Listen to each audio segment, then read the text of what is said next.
Hi everyone, welcome to the very first episode of Overeducated, Underloved Millennials Discuss. I'm delighted to be joined by my co-host Katie. Hello. Hi. Hi. How are you? You good? Yeah, I'm good. Yeah, Good weekend. Good weekend. Great weekend. Went to a friend's wedding, so it was lovely. Oh, fantastic. Hopefully. How are you doing? You good?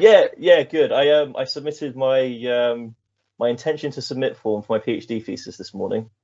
Which, for those of you who don't know, at some universities like mine, you have to give 4 months' notice that you're going to submit your PhD thesis, which is sort of crazy long, but they've got to, have that much time to prepare for the sheer size of the document that comes their way. Yeah. So I submitted that today, which officially means I now have a scary ticking clock, metaphorical ticking clock of 4 months, counting down to our, my inevitable have to submit. As opposed to quiet ticking that goes with the your sort entire of exactly. As you're watching the money run out. It's like in a sort of James Bond movie when you see the ticking clock for the bomb. It's now right in the center, and you've got to act fast, sort of thing. Yeah. So obviously, as this is the first episode, I think it's only right we sort of talk about what we're doing here and what we're actually trying to accomplish with this. So the way I see it, I think, and I'm sure you would agree, young people in particularly I think our generation, don't get a fair representation in politics. They don't get enough of a voice. Of course, we'd say that. But I also think when they do get given a voice, they probably don't get represented as fairly as they don't get given as fair a shot as other generations do. Particularly, let's say the generations who vote more. I think that's probably fair. Yeah, and I think, looking at the millennial representation that's, in this country at the moment, obviously we're not starting this podcast to say, oh yeah, millennials. I'm very conscious that we're two white people in a majority white country. It's not only generational, but I feel like such a lot of the politics at the moment, a lot of the issues do seem generational in the responses that are being given. When we're talking about representation in politics, we're talking about who are our elected officials, how do they represent us, and in the UK, the average age of politicians is quite a lot older than our generation. And when millennials are elected, we are seeing a more diverse pool of people that are being elected, representing people, and they're actually quite popular, like Zara Saldana, amazing MP, like from Coventry as well, represent, but it's she's our age, and I think we, obviously speaking for both of us, I think we just wanted to kind of get that out there and not necessarily, go on like a massive rant about politics, but just try and get involved in the discussions and the debates and start, giving our perspective. No, I absolutely agree with that 100%. So I think one thing we should, obviously we will talk about politics. We will discuss politics, obviously, but we will discuss other things as well. We'll discuss, life as a PhD student, as we can both attest to. And, I'm sure we'll talk about other random stuff. Just tell wherever the conversation goes. Exactly. I did say to my friends at work, I was like, we'll discuss, popular culture insofar as I understand it. Like, that's as much as it will be. Yeah. Though I'm afraid, obviously, today we will be talking a lot of politics for very obvious reasons. And what a day to start, I think, is what I'm going to say for now. We did pick a great day for it. Was. Yeah, no, absolutely. I think, I mean, wow. Especially to talk about representation as well. Yes, yeah. I mean, I promise that will be that will be the last topic of conversation we discuss. We will save the best till last, I promise. But yeah, so I think maybe a good way to start would be maybe introductions. So why should people listen to us rambling on for sort of an hour a week? So Katie, do you want to start? Would you mind just sort of saying, a bit about your political origins, your views, what you do more generally? Yeah, of course. So hi, my name's Casey. I come from a small town called Bedworth, which is just outside of Coventry, in the Midlands. And the area that I grew up in was incredibly working class, former mining town. They say post-industrial, don't they? A post-industrial era. So that's where I grew up. My grandparents were a coal miner and a canal boat. And so very, very manual labourer, very, very Labour. So I come from a very strong line of proud Labour supporters, with, my great-granddad, and my great-granddad was a communist. My granddad was one of the organisers for NUM. So he, yeah, he collected the subs, you know, so it's very proud Labour background that I come from. I went to university. Not many kids from my town get to go to university. So, you know, that was new for my family. I don't have a lot of cousins that had gone. I think there's only 2 in front of me that went. So, you know, that landscape was incredibly new to me. I had engaged in politics on an activist level in the Labour Party from about the age of 16, you know, going around leafleting, going door to door and everything. But you know, I was very much a tub thumping socialist when I went to university, you know, and I like to say that I am now. I usually do say that I'm a card carrying socialist. So yeah, that's kind of my foundation for my beliefs, really, is just my working class background. I like to look at things pragmatically as a result, and I'm quite proud of that. I like to look at a problem, find a solution, move on. I'm not one to get wrapped up in the minutiae, which is one of the things that I found at university to be really weird, was how people get wrapped up in theory and everything, and I'm not like that. Which leads me on to my PhD, really. So throughout my university career, I've kind of encompassed my political interest in, mainly I'm very passionate about the welfare state, housing for all, and healthcare for all. And healthcare equality as well throughout the UK, which we still don't have. Even though we have a national health service, a lot of people don't understand that a lot of the services that some areas take for granted, a lot of areas don't have access to, abortion being one of them. So, you know, that kind of fed into my research as an academic. And so my research mainly focuses around housing and availability of services. At the moment, as an American studies scholar, I'm looking into housing in the Tenderloin in San Francisco, which is being called one of the poorest neighborhoods in America, in the West as well. It's incredibly poor in one of the richest cities in the world, in one of the richest states in America. So I'm looking into working class narratives in that area, how community is constructed around the narratives that are shared by the people that live there, and how those narratives we can incorporate into maybe finding some policy solutions to the lack of housing and to solving the homeless and opioid crisis there. So it's very working class centric, and I find that my avenue into a lot of issues is through people. I don't like to sit up top and get loads of numbers and be all cold and calculated, which, you know, it has its benefits doing that sometimes, but the majority of the time I like to engage on a personal level, which is why I've chosen to elevate people's narratives. But yeah, so that's me. That's what I'm up to now. I'm still doing my PhD. I'm in year 4 of a part-time PhD. You're about to starting year 4. Starting year 4 this year, yeah. It's hard. Need to actually. It is. You need to, yeah. That is an important step. Yeah. Yeah, I've been hiding, but yeah, that's me, and that's what I'm interested in and what I'm passionate about. So I am, card carrying socialist. That's okay. You looked a bit guilty when you said that. That's okay. You know. You know. Card carrying socially, yeah, I am. Yeah. Yeah. So come on then, Adam, tell us a bit about yourself. What have you been up to? So my origins are very much, I guess, quite different. I came from a very, very small Surrey village called Frimley Green. I mean, you can hear by the name, you can sort of guess the sort of village it will be. Vicar of Dibley Tier. That's what it sounds straight off the bat, exactly. And I mean, just to give you an idea, our MP is the MP for Surrey Heath. Do you know who that is? Quick bit of trivia. No, God. Mr. Michael. Oh, sorry, the Right Honourable Michael Gove is my.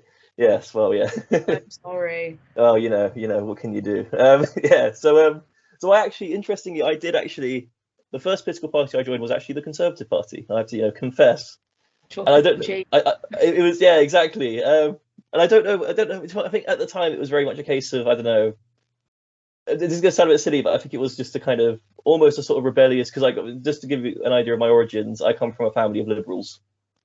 Well, more specifically, my granddad started his first entry into politics was for the Labour Party, and then he was one of the sort of the Michael Foot anti-Foot rebellious, part of the rebellion, which switched to the SDP. So he was a founding member of the SDP, and then obviously that developed into sort of becoming a Liberal Democrat.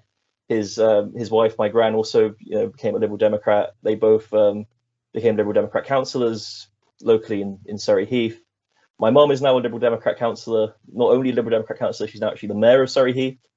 Wow. Which I think she's only the third non-Tory mayor and only the second Liberal Democrat mayor, on the basis that it's for pretty much all of its existence, it's been a Tory majority. Now is the first time ever it's not been a majority Tory seat. No, sorry, council. Though it is still mostly Tory. It's a no overall control seat. So yeah, so I very much a Liberal background. I think maybe me joining the Tory party might have been a bit of sort of family rebellion. Being a bit rebellious instead of the left way. Exactly. I thought I'll be a bit rebellious, and then I suppose my family would say I saw sense after a few years and sort of became more sort of centrist and more liberal, and therefore then switched and joined the Liberal Democrats. And I've sort of been I don't think I've technically been a member the entire time. I'm terrible when it comes to resubscribing my subs and all that sort of stuff. But I have been a sort of Liberal Democrat supporter, for years now. So yeah, and in terms of my PhD, so I'm looking at what are called national independence parties. So parties which are in favour of breaking a region away from an already established country. So the great example here is obviously the SNP in Scotland.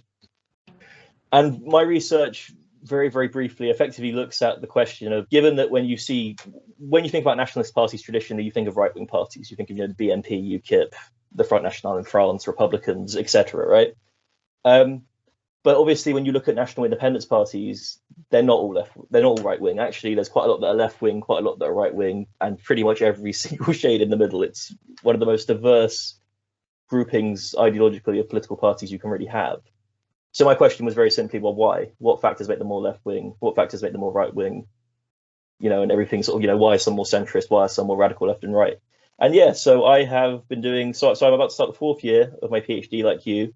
Though it's a full-time PhD, so I have been, going non-stop the last 4 years. I spent a lot of time, I remember during the COVID pandemic. Yeah, that was fun. Coding, basically sort of spending days upon days just in my room, what's called coding cases of pro-independence parties which have stood in elections, essentially putting them into a database and recording a bunch of variables about each one, and then based on that trying to find relationships. So that thing you hate about cold people recording, cold stats. That's pretty much the big sort of backbone of my PhD is just cold stats. And I do also do more qualitative stuff. I do look at sort of more specific cases and try to sort of look more deeper at the mechanisms behind them. But yeah, it's a big thing in my school that I'm actually going out and interviewing people, because as soon as I said that, a lot of my supervisors and everything are historians. They're like, oh, what, alive people? You're like, you're going to talk to people. I'm going to go and talk to alive. You're going to talk to the common man. You're going to leave the safety of the university. Talk to people with a pulse. It's going to be great. Yeah. Like I said, there's positives and negatives to both. Yes, absolutely. And I mean, I very much do defend, because I mean, for my undergrad and my master's, I looked at Catalonia specifically for my undergrad thesis, and I looked at Scotland for my master's, and I did include interviews in both, and they are so useful. And I think there is genuinely a huge benefit to actually going to these places, speaking to people in the communities, sort of from these movements, particularly in my case, and actually hearing their concerns, their views firsthand. 100%. It's so much more beneficial, I think. I think that even if you're going for a quantitative approch, you still have to go out there if it's in a region that you've never visited, and go in yourself into the community and just have a look round, and let the community sort of guide you. Because I think that's one of the things that I was incredibly conscious of as a researcher, especially when I was in America this summer, was I am not from here. So all of the observations and all of the inclinations that I get while I'm out here aren't necessarily correct. Yes. And I think that one of the things that I think a lot of people are looking into now in academia, which I think it's about damn time really, is my position and my ability to understand how certain power dynamics work, etc., when I'm not from that community. Like, and a really good example is, like you said, like our two backgrounds are incredibly different. We grew up in the same country. So I obviously find it more difficult to navigate around your community and vice versa, because I don't understand what's at play there, because I didn't go up there, I didn't know. So it's knowing as an academic that we do, you know, you can have something to bring to the table, but it's knowing when to bring it to the table, how to bring it to the table, and sometimes if you even should.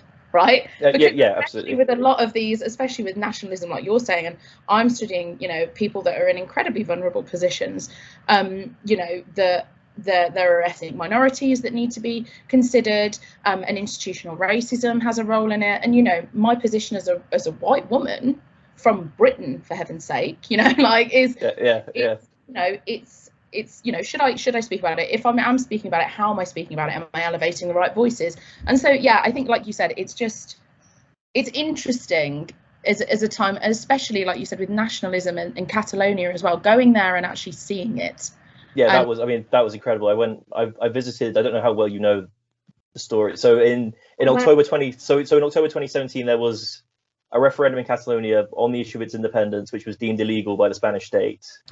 I don't know if you remember that. And there was a big issue where when they tried to hold the referendum, the Spanish police quite brutally, I don't think that's particularly subjective. I think that's subject to be on record, brutally put this referendum down. And I mean, their defense of it was that it was an illegal act, so they had the right to. But then, of course, you know, that's level of that. You can't justify the level of aggression that they showed. So visiting after that and talking to people who sort of, I think, whether you agree or disagree with Catalan independence, they saw themselves as, you know, they saw themselves as victims. They saw themselves as, you know, an oppressed minority within Spain. Again, given how wealthy Catalans are, you probably shouldn't compare it to other sort of minorities that exist in Europe. I think it's a bit different, but they did see themselves like that, and that was fascinating to sort of see it firsthand. I think that's a perception you just couldn't get reading it from a book or reading the sort of, you know, the BBC's takes on the issue. Yeah. I think that's one thing as well that our generation is kind of pioneering a little bit more. And I think largely, you know, in my opinion, obviously, I think we're all about opinions. We do back them up with evidence as well, guys, because we're not like, you know, the, you know. I mean, in academia, you have to, right? We back it up with evidence. But what I've seen from being in academia and its shift, there seems to be more, you know, people our age that are really into getting out there, getting stuck in, you know, getting involved in the communities, having a look at what, you know, like you said, these nationalist parties, what makes them centre, what makes them pick that? There's got to be regional factors, local factors, national factors that we're looking into. You know, I think that we're seeing sort of a shift with the narrative now, with our generation especially. I mean, and our generation's getting older now, like millennials, we're always having, you know, what do they call us, chogi? Like, we're not. I've never heard that term before, chogi. Oh, chogi. Yeah, my cousin called me chogi the other day. I was like, what even is that? I was like, apparently it's because we wear like skinny jeans. It's a word that they use to. Oh, like a bit like Chino. Does the confidence come from Chino? Is that it? Maybe. So I'm not sure. Chogi. I've never heard that before. Yeah, chogi. Well, is it spelled like a CHOGIE? Like I think it's EUGY. I don't know. I've only ever heard it said. Like, so. That's such a bizarre. In a negative way. Yeah. But you know, like. That's such an odd. Okay. But I think that, you know, the millennials and Gen Z, to an extent, there's an effort to shift the narrative back to local narratives and smaller representation pools, and, you know, just looking at things in a little bit more minute detail. And I think that, you know, you can see that when it comes to national issues as well. You know, I know that I've read a lot recently about them shifting things back locally, and, you know, it's interesting at just how generational responses are to shifting things. But yeah, I think that that's evident in our research, both of our researches really, and a lot of research that I've seen in our school at UEA. You know, it's a lot more focused and really getting into the nitty gritty of all of the narratives and things that are there. It's sort of an elevation really of narratives that don't usually get recognised and heard, which is refreshing, you know, especially with political narrative. Should we talk about the US? I think that's been I think it's fair to say it's been a fun summer in the US, and you were there. So should we start with talking about your trip to the US? How did it go? How was it? You know. Yeah, so I went to the US. I was incredibly fortunate. I applied for some research grants and and managed to get some. So I got to go to the USA for 6 weeks. I spent 3 weeks in San Francisco. I stayed in the Union Square neighborhood, which is just the next neighborhood over from the Tenderloin, and really went to go and interview people and get a feel for the neighborhood and really like understand what was going on. And the USA, what to say? So I'd only been to America previously before when I was like 18, 19. It was very different. I went at the start of Trump, literally just after Trump had been elected, about a week after. Very upset to have gone then. May have screamed profanities at Trump Tower. There may have been that. But anyway. Yes, I do remember. I do remember a social media picture from you. Yeah, it was very. That suggesting that such a. Definitely a Hillary Clinton supporter, even if politics doesn't align. But anyway, I went. But there was always this feeling that in certain areas of the US, you know, like you could be in. It's like in the UK, you can be in certain hotspots for liberalism and certain hotspots. This is the first time that I went to the US after this sort of explosion in gun crime and violent crime and violence against political activists as well. So I was very conscious of that while I was out there. Mainly from the police. So when I went out there, and you know, this sounds really bad coming from like a white woman from Britain, because like they're not going to touch me. They are oppressing too many other people. So I went out there, and when I was out there, the Supreme Court overturned Roe v Wade on the second week that I was out there. That was a huge moment, huge. To stand out in the street, and San Francisco filled with women, and you know, the LGBTQ plus community came out and supported, you know, anybody with a womb that is affected by the overturning of Roe v Wade. And you know, I think one of the things that the narrative of the protesters captured perfectly was actually, to the people in the Supreme Court that overturned that ruling, it was just a ruling. To people with wombs throughout America, it's an attack on your civil, and it's incredibly violent, an attack on people's fundamental rights as human beings, to bodily autonomy. And I think that was one of the things that I felt when I was out in America this time, was there was a lot more of a shift in the questioning of what is America, right? Like what is this country? What does it stand for? And I found, because America at the moment, like people say it was very, very divided and everything, and there's a lot of hyperbole about it, but it is a nation divided. It's not hyperbole. That is what it is. I drove through the whole of, you know, Arizona, Nevada, California, and I would be in one town in California and it would be so stinking liberal, so you know, even more left wing than me. Like there's certain things that I was like, Christ. Like in San Francisco, you're allowed to walk down the street just stark naked. As a British person, that sent me. Yeah, say that's, you know, lack, you know, yeah. It's like, I'm already socially anxious. Why are you making it worse? Like, but then, so you've got that, and then you drive 5 hours down the road, and you've literally got Let's Go Brandon, F Biden, Trump 2024, you know, and that is a 5-hour drive. From each other, and it was very polarizing. And I think that that's best captured in my time in the Tenderloin. The Tenderloin, like I said, it's struggling really bad with a fentanyl crisis at the moment. So the open air drug scene in San Francisco is huge. There has been a culture of drug taking in San Francisco for years and years and years. You know, we're talking Summer of Love, LSD, High Ashbury, the hippie neighborhood, you know, we're talking about there's a cultural legacy of drug taking and more liberal approach to drugs in San Francisco.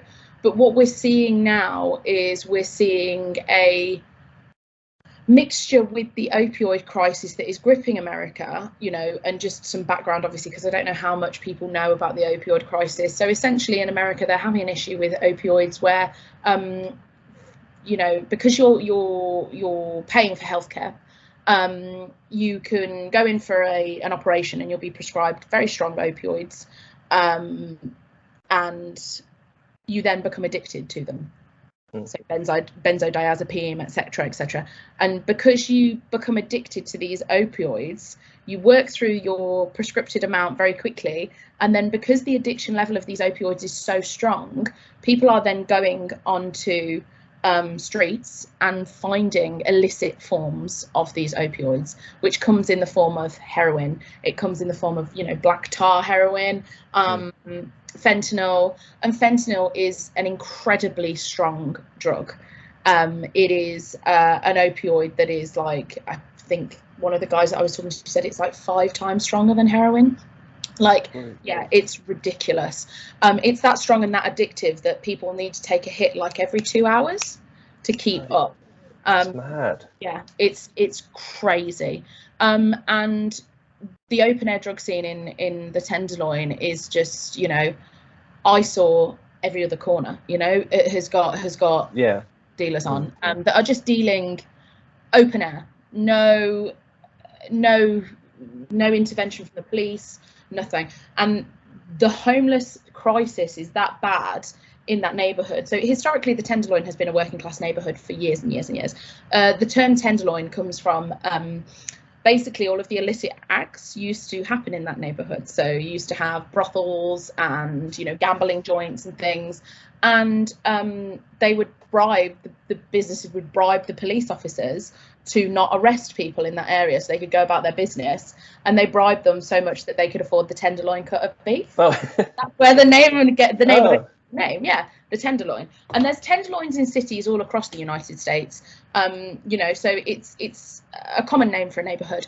But the Tenderloin in San Francisco, really, the time that I'm looking at in the 1960s kind of became like a containment zone for people that didn't fit in to society's norms. So previously you'd have sex workers there, and in the 60s you had the LGBT community move there, a very large trans population there as well, and you know, they had a liaison with the San Francisco police.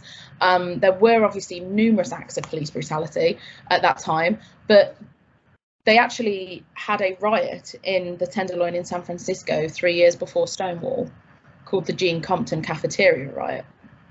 Oh. And so they started rioting before Stonewall. You know, they were going for transgender rights, and it's a really amazing place. But because it got that reputation with city government as a containment zone, a lot of the affordable housing is situated there, and it's like big blocks of flats, you know, as we would know them. Sanitation is poor, and basically because of the ease of the provision of services, and some are arguing the ease of being able to get drugs in that neighborhood, what we're seeing is a migration of people into that neighborhood. So it's concentrating the issues, straining the services there. And when I walked around there, it was the most deprived neighborhood I've ever walked around. People just lying on the streets. There was nowhere for those people to go. And the thing that to put on the polarized point is, you're in the richest city in America. So you drive like 10 minutes down the road, you're at Fisherman's Wharf, where it's like tourist central, loads of beautiful houses in like Nob Hill, and you know, it's crazy how there's these two parallels, and it's like you could draw a line around it and it would be there. And I've never seen anything like it in my life, ever. And I think it just epitomized to me a lot of the things that are wrong, of what I see that are wrong with the system, not only in America but in this country. You know, lack of housing, lack of basic services. I mean, let's be honest, as a British person and as a card-carrying socialist, lack of NHS.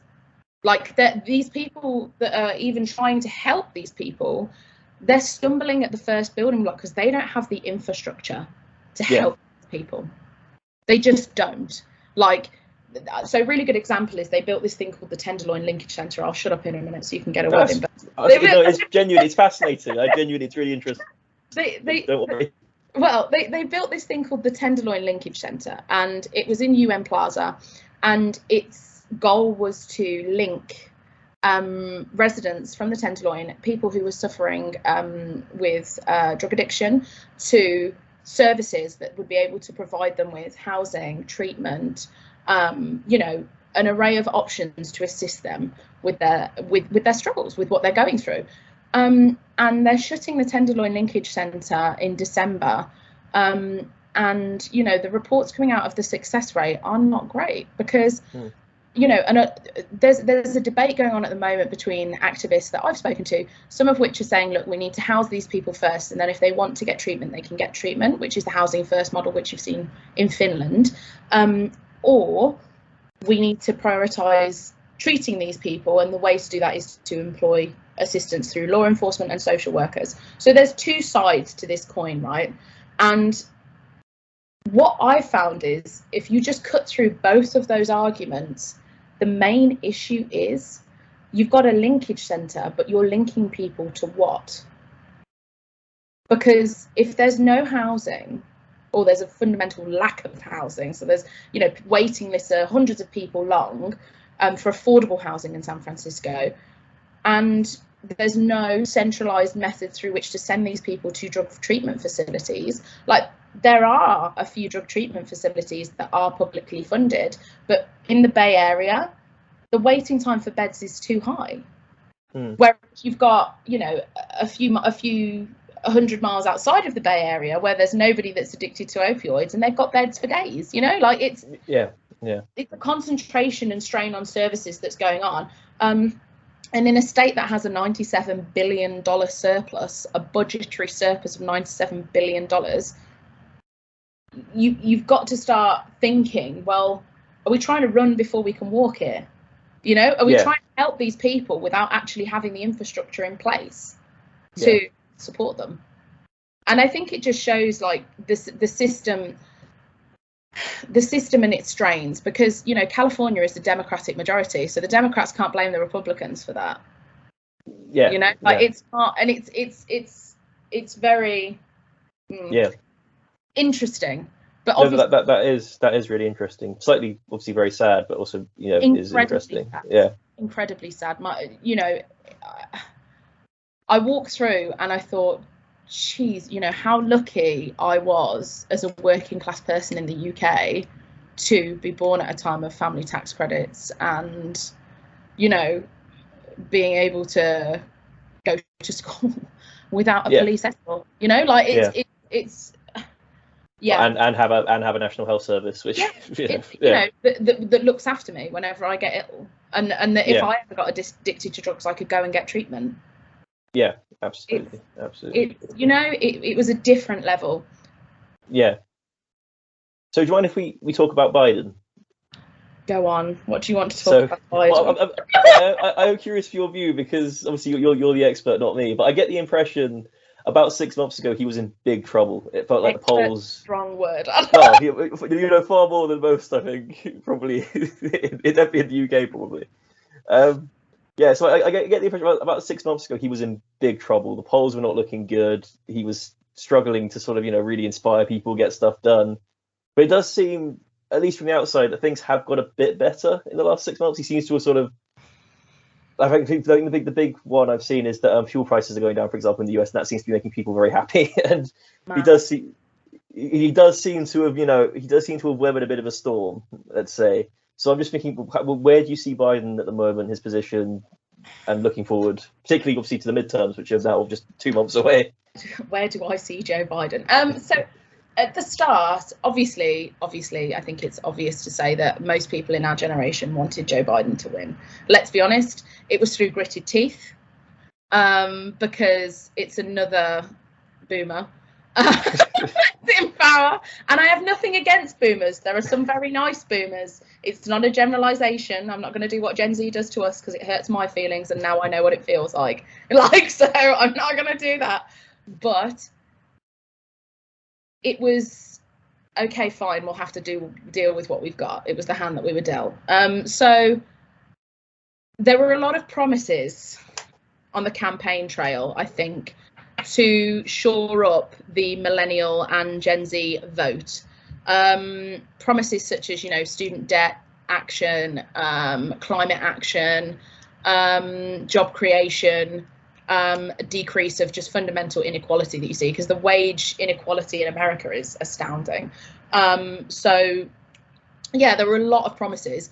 And I think that when he first got into office, we had a couple of pretty damn big hits to that cycle of promises. So we had Afghanistan, which was a huge, colossal, if you're in America, they viewed it with sort of not like George W. Bush mission accomplished, like Christ, there will never be another badly timed moment like that, but that was on a level of its own. But it was sort of, okay, look, yeah, there's nothing else that we can do here, we might as well just pull out. So I think Americans looked at it differently, whereas like in Britain, obviously I'm a forces spouse, so in Britain we looked at it as, all of that time, money, death, for what? And so I think Biden took a big hit foreign policy wise, national policy wise. It enabled people to get a few good hits in, basically saying that he was like Obama, and Obama's foreign policy record was terrible. It was really not good. So I think that sort of shook his approval rating slightly. And then I think the lack of action surrounding climate change initially, the lack of action, the lack of get up and go, it sort of stagnated. And what you saw was like increasing fuel prices, increasing wage inequality, increasing unionization of people, and walkouts, mass walkouts in America. People were getting very upset. COVID as well was still a massive issue. People forget when he came into office, it was still a huge issue. Most Americans refusing to get vaccinated. So he had all of that sort of deflated him when he first came in. And the biggest thing I think that kind of kicked him up the bum was Roe v Wade. Because his response to Roe v Wade, I was out there and I listened to it live with some friends of mine that are American cis women, and we stood and we listened to it, and I felt, and I'm not even an American woman, I felt betrayed.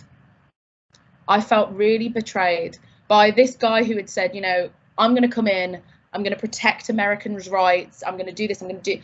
Yeah, you know what? He couldn't stop what happened on the Supreme Court, right? He couldn't stop that.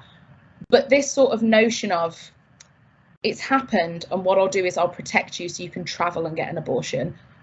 And it was that line that was like, you just don't get it. Like, I feel like, and then within about 10 minutes, my friends had received emails from the Democratic Party asking for money. Basically saying, the only way that you can get Roe v Wade back is if you pay the Democrats, and the Democrats will get it. And it just felt so tone deaf. Because it was like, yeah, well, you would say that, wouldn't you? Because you don't understand. Yeah. And it was like one of those moments where you think, I know I'm meant to think that you're the good guy, but I'm really having problems. And I think that was the moment when he saw women and, people with wombs, the LGBT community. Obviously, cis men as well came out and supported women, walking, marching in the streets and sitting down and occupying public spaces. I think he realised that, enough is enough, and the people are empowered now. We've got record levels of Americans joining trade unions and unionising workplaces. We've got, Staten Island, Amazon is one of the biggest unionised workplaces And they tried to stop them from unionising, and it didn't work. We're seeing mass levels of people walking out of jobs where they're being mistreated. And I think that what Joe Biden has realised is there's got to be a level where the people just say, enough. And they will go whether you go with them or not, and you have the risk of being left behind. And I think that was when, it was very shortly after that we got the executive order in response to abortion, which was, again, not as extensive as we wanted it to be, but obviously we have to respect that there's only certain powers that the executive office affords the president, and an executive order cannot instill Roe v Wade as federal law. It needs to be passed through the correct avenues of government. So really, what we've seen is he's shown willing on abortion rights, but it's the way that the party is responding as well. So I don't necessarily think that Joe Biden is the one to thank for his increase in the polls. I think Nancy Pelosi and Chuck Schumer have a lot to answer for with that. Nancy Pelosi with her trip to Taiwan, that was a big foreign policy moment. And also Chuck Schumer and his ability to work with troublesome Democrats to get some of the most sweeping climate legislation through that America has seen ever. I mean, that is green jobs, green energy, clean energy, a commitment to cutting down on emissions. It's huge. It's massive. And, you know, that was a real, what we would call, obviously in this country, what we would call, you know, a real parliamentary moment where they worked with the parliamentary party and basically worked across the floor, really, to kind of get that passed. And that was great. So I think that there's, Joe Biden's approval rating is getting better, and I think that he's doing better. His big thing with student debt, wiping the student debt from a lot of working class Americans the other day, was great. That was a really good policy. Obviously, I'd like to see education free, but you know, we'll take baby steps.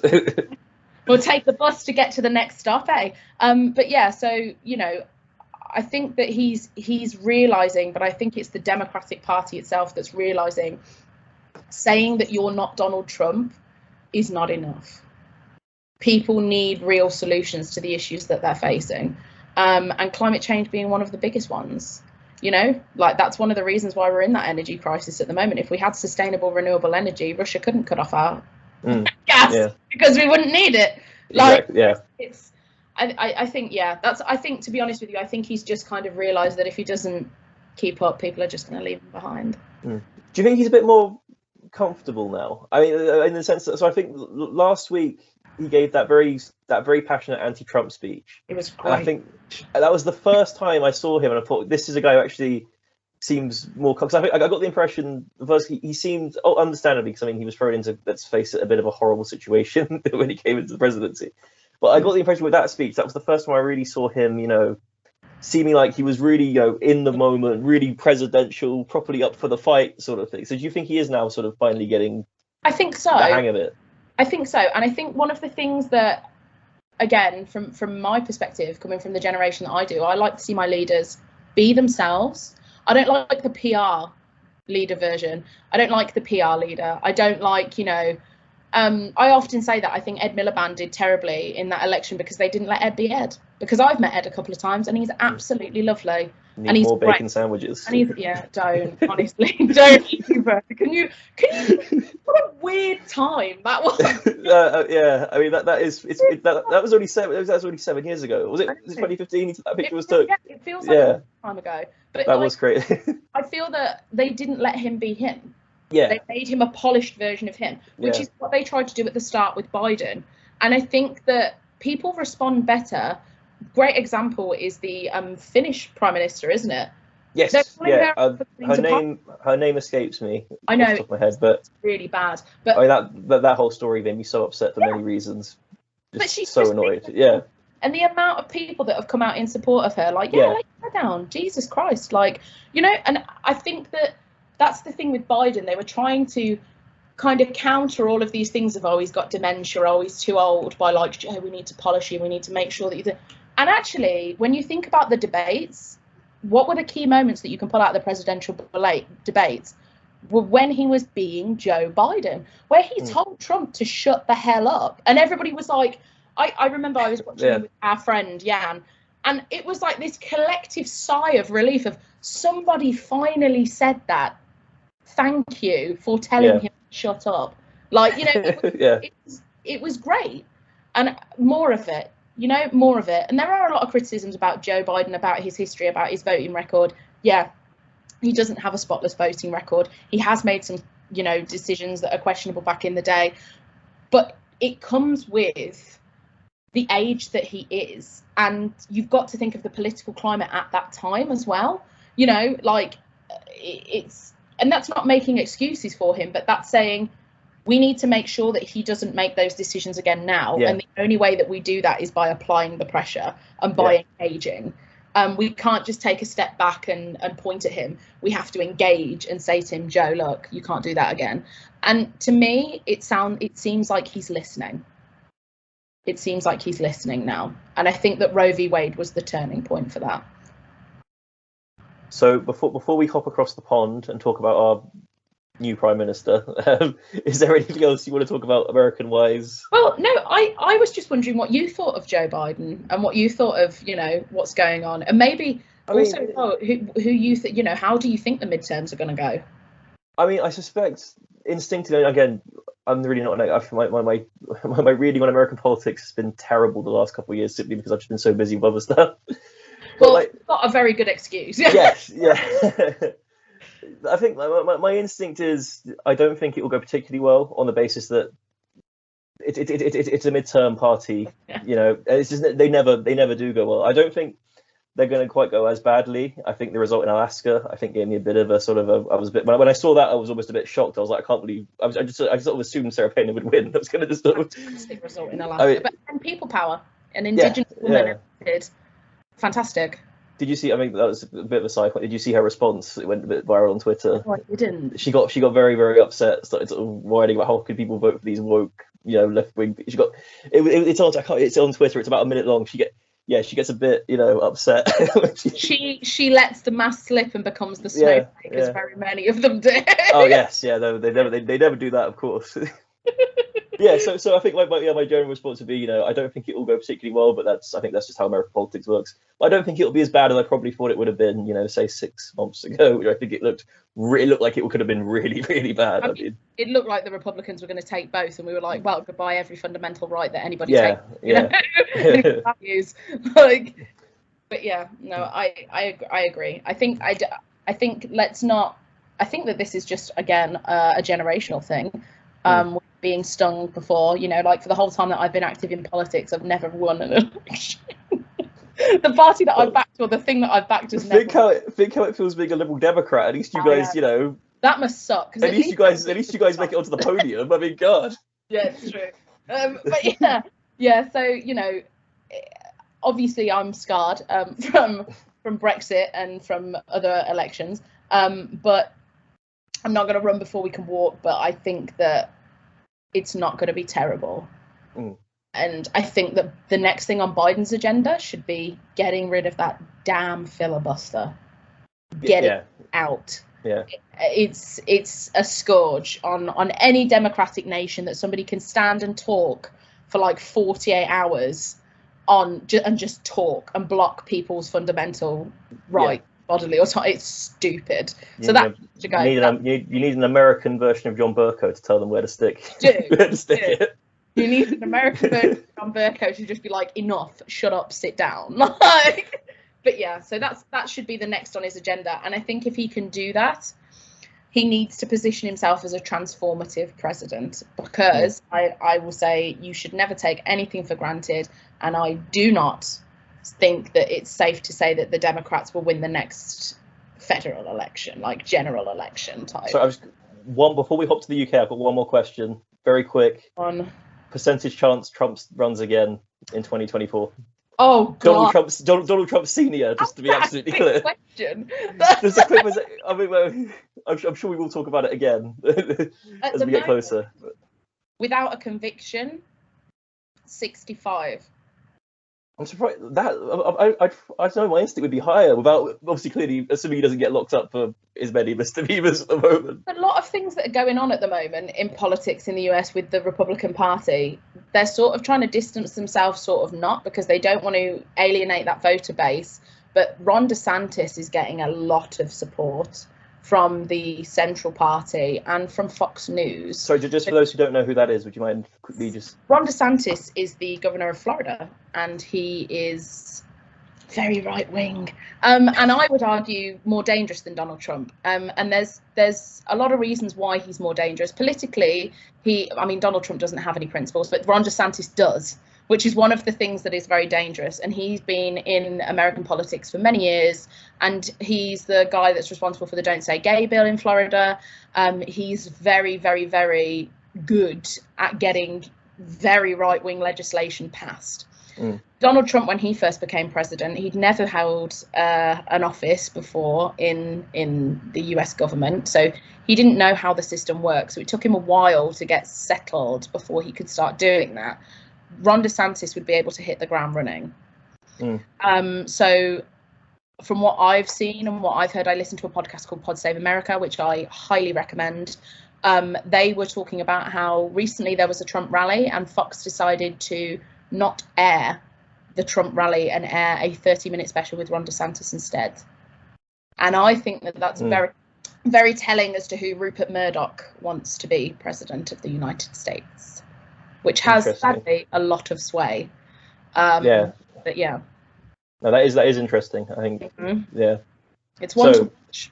Yeah, I mean, definitely. So, moving on to the final part of the podcast, of course, the United Kingdom, as of tomorrow, will have a new Prime Minister, I should say Mary Elizabeth Truss, just so people know, Liz is, I don't know if this is the first time ever we've had two consecutive Prime Ministers who use their middle name as their, forename. That'd be a really odd bit of trivia. What, isn't it? Alexander de Pfeffel, isn't it? Yeah, it's Alexander for Boris, and Liz is actually Mary, so that's the first time. I didn't know that. That's very interesting. Yeah, there you go. Bit of a fun fact before we move on to the serious stuff. Yeah. So I think the only fun we'll be having in that part.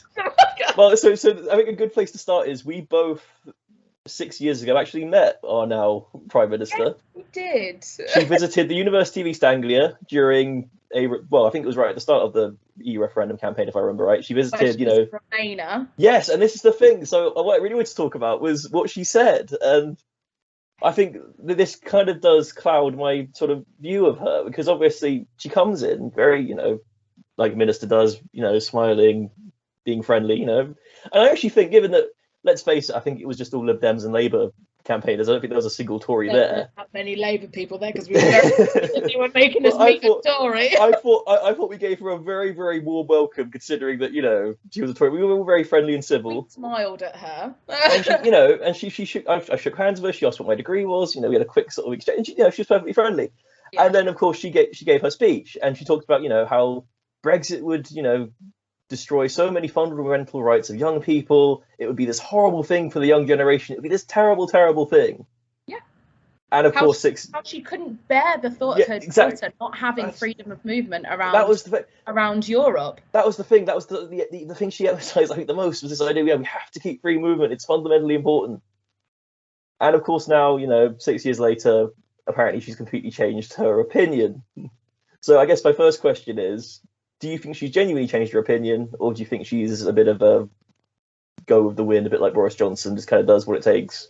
I think she's very like Boris Johnson. And I think if you look, so obviously coming from the left of field, one of my biggest idols in politics is Tony Benn. And, I'm not saying that Tony Benn was absolutely fantastic, but because he was a Leaver, so we're not just saying he's great, but anyway, no, Tony Benn, one of the most fascinating and whirlwind and revolutionary forces in British politics. He used to say to a variety of things of, when he met people, he would say, who are you? If they had power, it would be, how did you get that power? What did you need to do to get into power, etc. Right? So I look at Liz Truss, and I always like to look at people, his historical commitments, etc. Liz Truss used to be a Liberal Democrat. A pro-Republican Liz Liberal Truss, Democrat. yeah, used to be a Europhile. Liz Truss, and there's so many things that Liz Truss used to be. She used to be so many things, and now she seems to have taken the mold of however she can get power. Yeah. As is a lot of those conservative front benchers. That's how they've got there, because let's be honest, she spoke today in the speech, I mean, I'm sure you heard the speech, about how much talent there is in the Conservative Party and how much now I'm not a person that likes to sit there and not engage with Tories, right? It's taken me a long time to get here, but what I've found is I like to engage them because I like to see where they're coming from and why, in an effort to beat them better. But anyway, what my point is, when you look at that front bench, they are scraping the damn barrel. They really are. Like, but they're all people that have been prepared to abandon their own belief systems to stand next to a man who fundamentally has no beliefs, who just goes with whatever is suggested to him and what seems to get him public opinion. And she has really embodied that. And I figured that out about her as well by looking at who backed her to be leader immediately. Priti Patel, Jacob Rees-Mogg, all people that should never be within 20 foot of Downing Street. Nadine Dorris. And yet they go in there and they decide what happens in this country. And they're people that are highly manipulative and highly intent on getting power and keeping it. What do you think? So Chris? I just no, not. I mean, I don't. I mean, the problem is like she just comes across. I mean, the thing that summed it up for me was, I don't know if you watched the hustings in London, the final hustings. No, I couldn't. Did you see there was a Tory member, I think it was, asked essentially, would you consider getting rid of speed limits? I've heard about yes, her immediate response was, yeah, we can look into it. And that just gives me the impression that she will almost effectively say anything. Will say literally anything she needs to say to get into power. She will be like, I can guarantee. You get the impression if someone had said, "Oh, would you consider bringing back the death penalty?" She would have gone, "Oh, we can look at." She would have probably said, "We can look into it." I mean, you just get that impression. You just get this. To me, there's a lack of principle. I mean, say what you want about previous Conservative leaders, and I'm sure you could say plenty. You got the impression there was a principle there. There was an ideology. You might not like it, but there was a principled ideology there. So this is a miner's granddaughter, right? Talking right now, a striking miner's granddaughter.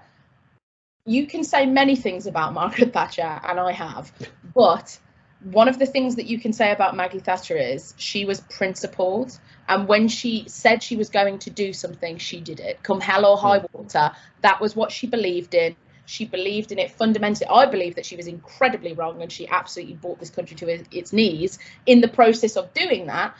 But she had a belief system. Same with John Major, same with Ted Heath. They had a belief system that they believed in. Theresa May as well, to a certain extent. They believed in the core principles of conservatism, right? But I think the level of conservative that we have now, they are not conservatives. They are very populist. The conservatives that we're used to are people like John Major, fiscally conservative, quite liberal actually socially, because the UK socially is quite a liberal country. So yeah, they were very sort of socially liberal, fiscally conservative, which was fine. But the conservatives that we have now are verging on populism and, really bashing into that nationalist agenda. Rather than condemning the nationalist vote, they've decided to consume the nationalist vote. It's hard to see the Conservative Party of Edward Heath being the same Conservative Party that we're at now. The Conservative Party of Edward Heath, the reason I use that as an example is Edward Heath, after Enoch Powell's Rivers of Blood speech, kicked Enoch Powell out of the Conservative Party because he was like, we are not a racist party. And this was in like the 1960s, 70s. So, it's hard to reconcile those two parties at the moment. And I think that Liz Truss has been elected not because any Conservative believes that she's going to solve the multitude of issues that this country's facing at the moment, but because she's going to cut enough taxes to line everybody's pockets and to make everybody in the top 1% happy. Because I can't see any other policy. There's me getting like really angry now. I'm really Midlands. I can't see anything else that she's promised to do. I listened to that whole blinking speech today, and she said that we're gonna, what was it? Do. We're gonna like act. And she listed, the only thing that she listed was cutting taxes. I actually have got a list of policies here that I would like to go through at the end. I've got.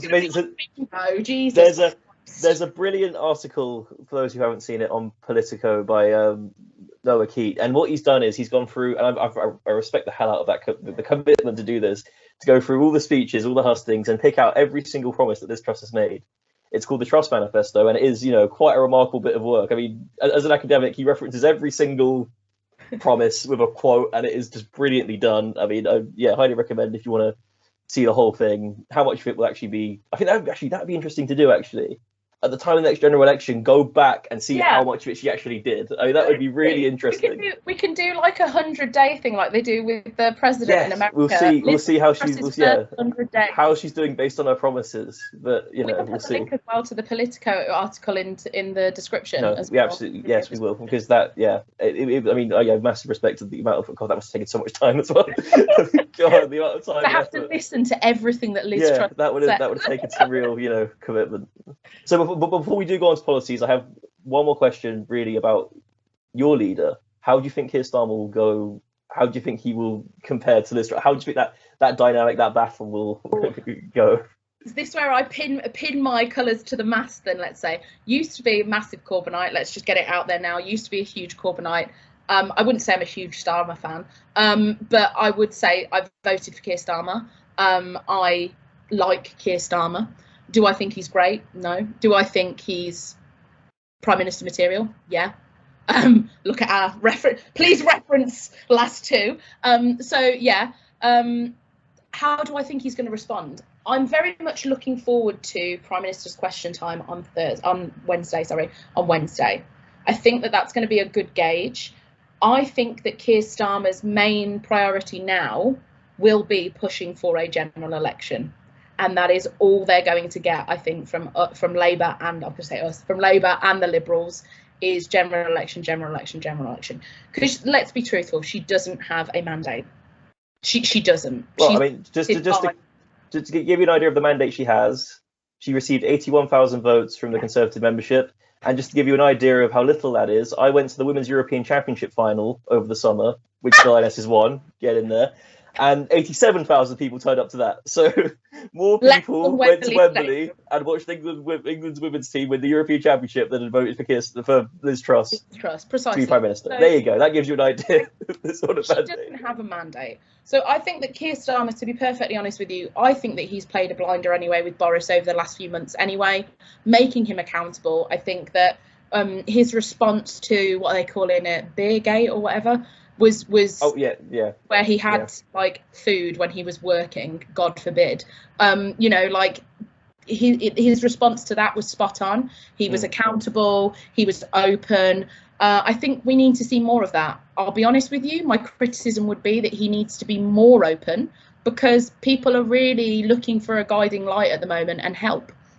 It's a very humanitarian issue time in the UK. So I think that we need somebody that is a lot more understanding than the distant Conservative leadership that we've got. But I think that the telltale is going to be Wednesday. I'm very hopeful. I think that Keir Starmer is a fantastic parliamentarian. I think he's a great debater. And I think that Liz Truss, I mean, we've all seen the video of her, we're opening new pork markets. Like, that's what it's easy. For the love of God, don't buy any foreign cheese. She'll, oh God, beat you to death with it if you try and serve a foreign cheese. Yeah, precisely. So I think you're comparing those two people. Like, let's be honest. Like Keir Starmer, I think Keir Starmer is more than equipped. I promise we will get on to Truss's policies, because I do want to talk about it. But what do you think of the tag which has been thrown around? And I think it's true to some extent, though. I think it is getting better. The boring tag. And just to show I'm not being biased, I think the same thing applies to Ed Davey. Exactly the same thing applies to Ed Davey. They just lack. Sometimes I just wish they'd have a bit more oomph, a bit more sort of, you know, charisma. Yeah. Because let's be honest, he's a middle class, well, upper middle class white man who, yeah, he grew up from a working class background, but he's led an incredibly privileged adult life. He cares about things and he has principles, but I think to actually have that oomph, you have to be part of that community, that push, that drive. And I agree with you. I don't think that he has that oomph, that bit where a really good example is, you know, Tony Blair doing the week across the dispatch box to John Major. That was a real political moment where everybody was like, yeah, got ya, you know. And it's like he builds up to that point, but we don't quite crest it. Every time in Prime Minister's Question Time, I'm waiting to be like, drive it home. But, you know, Angela Rayner is far better at that for me than Keir Starmer. And I do think it is something to do with social class and social background. I just think that it's not in his ethos to do it, because he's very straight-laced, you know, middle class white suit jacket and tie, you know what I mean? Like, it's not in his tendency to do it. Same with Ed Davey. I just don't think, whereas Angela Rayner, I feel like my working class, you know, sister, she's just like, cut through the crap, let's go. And I don't think he lets himself do that because he's too busy trying to be what we perceive as prime ministerial, you know? But could you not, I mean, that's interesting. I would just push back a bit. I don't know. I just think about Tony Blair. Tony Blair, I just think, was kind of was seen as a bit of a bit posh, had a posh voice, you know. He was a posh and obviously, boy, yeah. You know, extremely passionate, extremely charismatic. So I mean, this is the thing. No, it's totally not all down to social class, absolutely. But I use social class as a comparison because of Angela Rayner. But I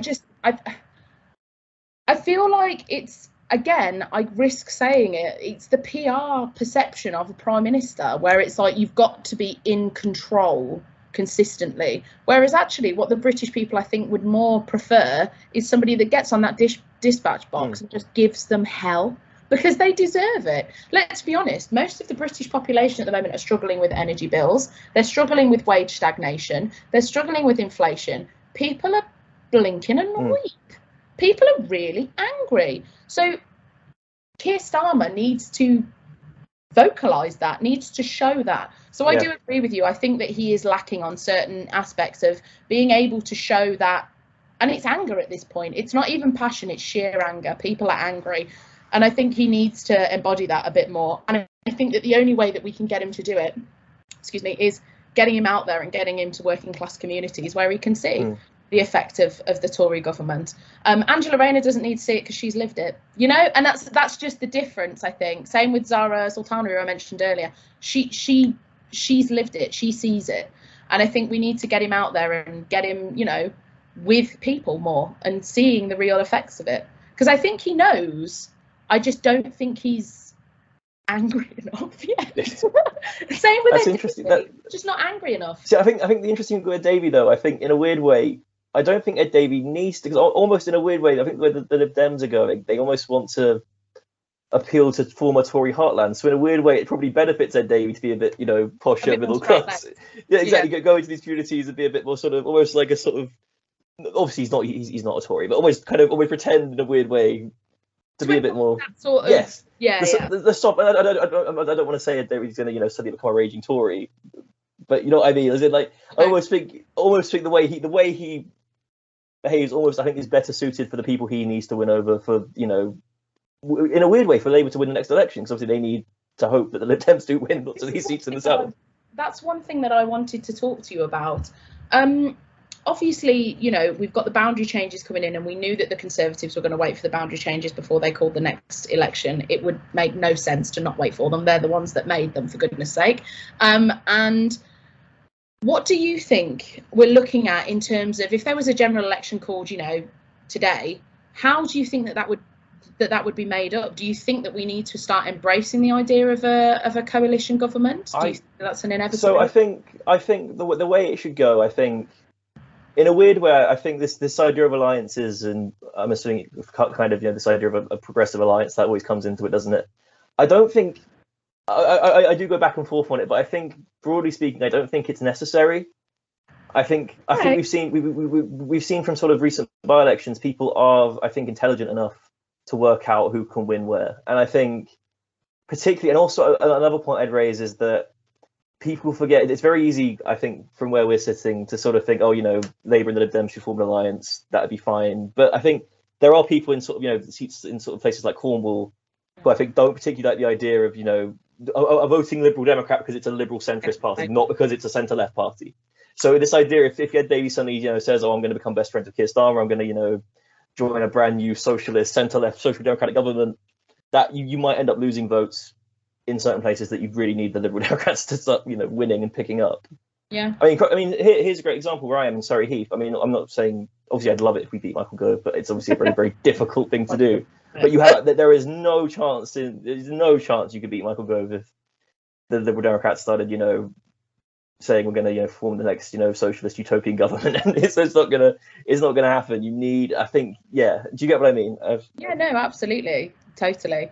But then again, you've got the other side of that where, I mean, I'm totally in support of a progressive alliance if it means, basically my principle at the minute is anybody but Tory, which is a lot of people in the UK's principle is anybody but Tory, whoever is second in your seat, vote for them, get the Tories out.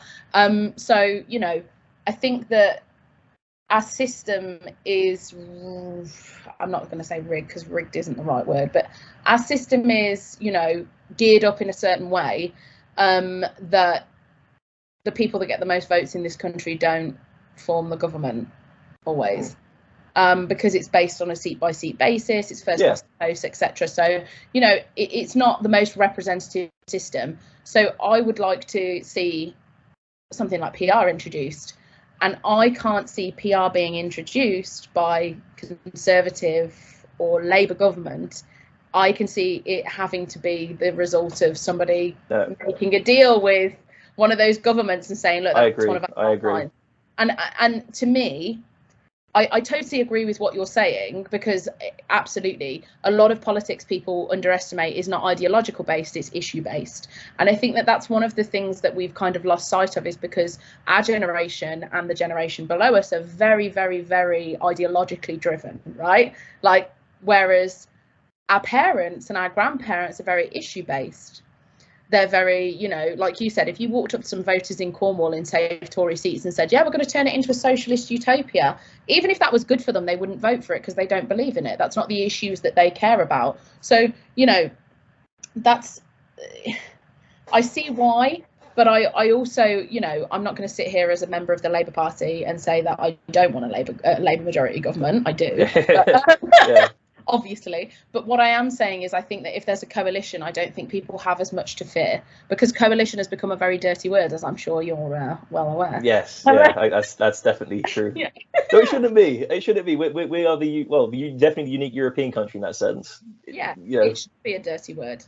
But I think one point I would make before we go on to some of these policies, many policies I want to talk about.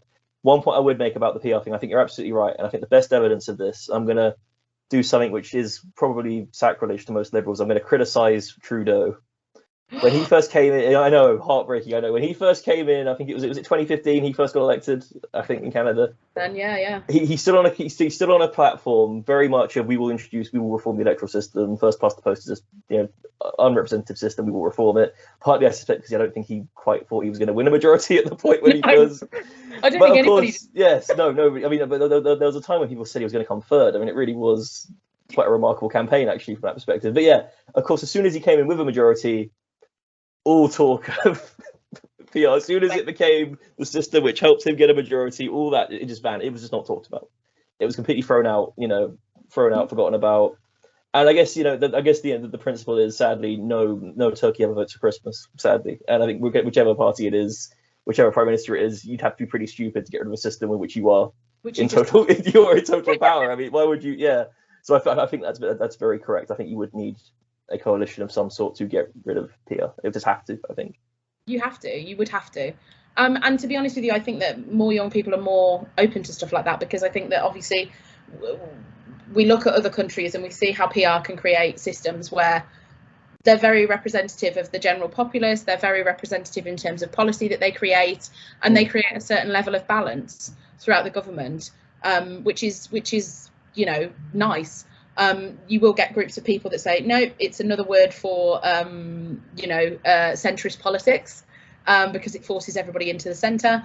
But I think that there's many arguments, especially Germany, which isn't a fully proportional. It's a mixed system. Don't call it a PR system. Yeah, that's one of my really as an alternate system. People do that on Twitter all the time. It's one of my real sort of, don't you dare call it a PR system. It's not. No.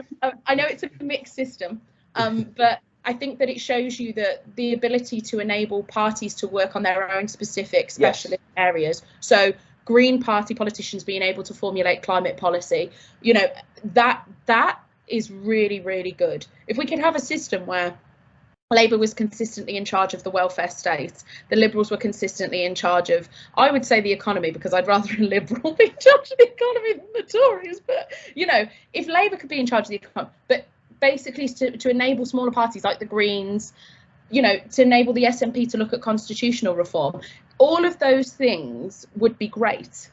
Maybe not the SNP and constitutional reform. They might just shred the whole thing and walk away. But you know what I mean? Like, I understand. It is interesting.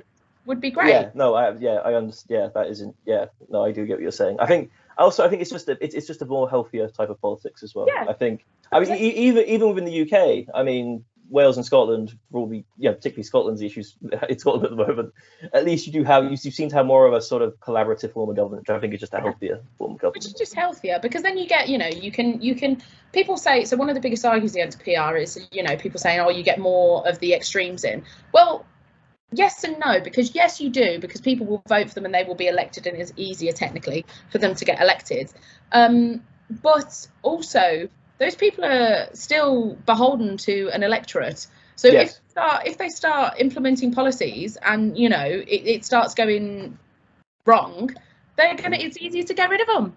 And there are also start campaigning extra harder against the extremes, and don't force them to go to those pollers. There are also ways you can get around that. I mean, for example, in Belgium, they have a thing called the Cordon Sanitaire against a radical right-wing party. Effectively, it's called the Vlaams Belang, which is Flemish for Flemish interest, and it's a very right-wing, basically, essentially, kind of like a Flemish Belgian version of sort of UKIP, probably even more right-wing than UKIP, to be honest. And they have this thing called the Cordon Sanitaire, where every single party says we will never sign an agreement, an electoral pact with this party. There you go. And that, that effectively has locked out the far right. Yeah. Though I guess the counter argument would be that they have used that in the past as a sort of, we're the anti-establishment party, vote for us, which kind of has worked sometimes. But these things always have pros and cons. But I think my point is that there are ways you can. Yeah, it's not a definitive, this is going to happen. If you create PR, you're going to get an extreme right or extreme left government. That's not. No, absolutely not. So, okay, finally, let's move on to policies.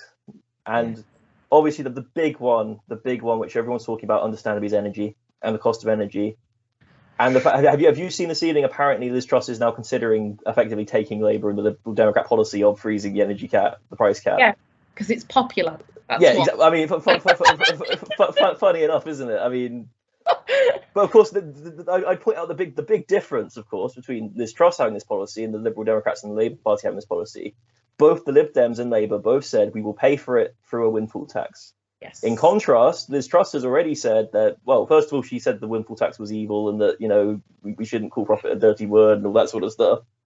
And secondly, she's said already, one of her commitments, which is in the Truss manifesto, is there will be no tax increases at all, not a single tax increase. So how on earth are they going to pay for this? This billions of pounds. Being a member of the Labour Party, it gives me the immense pleasure to say there's not a magic money tree at the end of the garden, Liz, that you can just go and pick money off. And this is one of the things that is my biggest criticism of Liz Truss. Economically, she is so ignorant, it is dangerous. And I think people are underestimating. I think people are misrepresenting ignorance as stupidity. She's not stupid. She's just incredibly ignorant to the effects of her policy. So she knows that the majority of the Conservative base think that taxing is dirty. They don't like it. They think it's a terrible way of, you know, getting revenue. They would much rather trickle down economics and yada, yada, yada. But when you're looking at things like the energy crisis and the inflation crisis that we're having in this country at the moment, you cannot inject more money into this system. It is going to get so much worse. If you create a windfall tax and then utilize the tax revenue that you get from that to assist people in energy bills and to freeze the energy bills, then absolutely the system would balance itself out. What you cannot do is you cannot create the level of tax cuts that Liz Truss is talking about, which are quite significant tax cuts for the highest earners. And number one, expect that wealth to trickle down. You and I both know that it trickles nowhere. You know, there's not even a small leak, like it does not go anywhere. And you and I both know that if you oh, it's really annoying me. If you create a tax cut for those wealthiest people and you inject that money into the economy, you're going to be looking at an inflation rate that is not 17%. You're going to be looking at an inflation rate that's 23, 25. And there's the only other countries in the world that have those inflation rates are South American countries that, you know, for, you know, God knows whatever reason, their economy has been absolutely torn apart by the US. So you know what I mean? Like you really cannot underestimate how dangerous her response to the windfall tax being dirty and, oh no, but I'm going to still help everybody and inject money here, there and everywhere. How dangerous that is for the British economy. It just lacks, I don't, in a weird way, based on what she's promised, and, you know, not just, obviously, to be clear, this is just a rumour that she's going to, we don't know if she's actually going to implement this policy. I'm on the fence. I don't know whether she's going to do it. But I just don't get how she, so let's look at the promise. So first of all, increasing spending on defence to 3%. The boffins, who are far wiser than I suspect either of us when it comes to these sorts of things, calculated it would cost an additional £157 billion to increase it. That, along with obviously saying there'll be no new taxes increases, along with promising a whole bunch of tax cuts. Economically, utilize the NHS as well alongside. Yes, all of, that's the thing. So she also again, another quote: "There'd be no spending." I don't think she actually said specifically no, but she was very much like, "Oh, I don't like spending." She was trying to very make it clear she doesn't like spending. So it essentially is increase spending, tax, you know, decrease your taxation, and you're going to have to. Well, it's going to have to lead to borrowing. That's the only, unless she's lying about taxation, she's going to have to borrow. Where are you getting the money from? Something's got to give. But it's really important. You know how I said earlier, always look at where people came from is my biggest tip to anybody when looking at anybody in politics. Look at where they came from. Look at what they've done before. So I listened to Rory Stewart and Alistair Campbell's podcast. And it's a really interesting podcast. And Rory Stewart used to work with Liz Truss at DEFRA, was it? I think so, yeah. DEFRA, yeah. And basically, what he said was, she does have that attitude towards spending. Her first role in any ministerial position that she's in is to cut everything. To cut all of the spending, to cut everything, to make it look like she's doing a fantastic job with no money. Well, that is the one. I was going to say that is the one cut she has promised is civil servants and bureaucracy, which, again, it's one of those things that always sounds great to the Tory base, always sounds great on paper, and then in terms of, you know, actually running the country, it becomes an absolute. It becomes. There's a reason why we have a civil service and a bureaucracy. I know people don't like it, but it has to. You know, it's a very obvious practical use. They're the ones that keep the country going. Yeah, and this, everything.